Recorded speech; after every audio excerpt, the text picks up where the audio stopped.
In physics, measurement is the language that connects theory to reality. The International System of Units, or SI, gives us a common framework for describing the entire universe. At its core, SI features 7 base units from which all other units can be built. Think of them as the fundamental alphabet of nature. 1. Time measured in second. 2. Length measured in meter.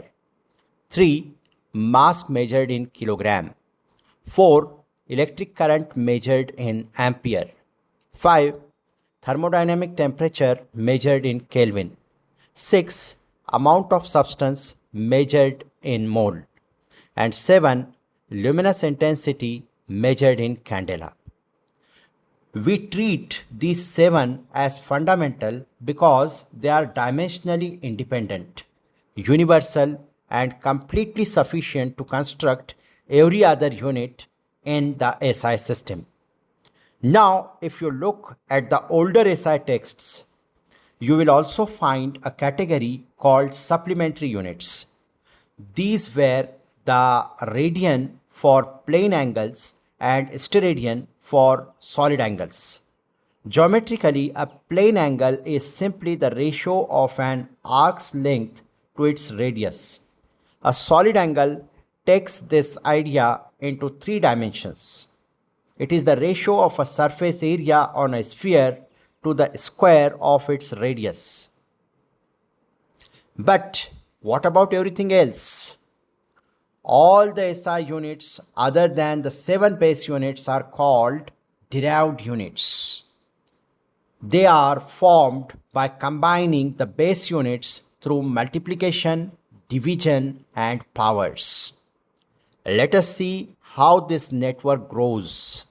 Velocity is measured in meter per second. Acceleration is measured in meter per second square. Force is measured in kilogram meter per second square, a unit known as the Newton.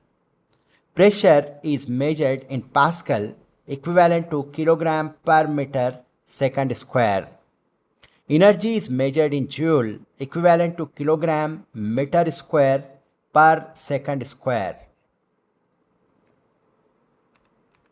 Power is measured in watts, representing energy transferred per unit time.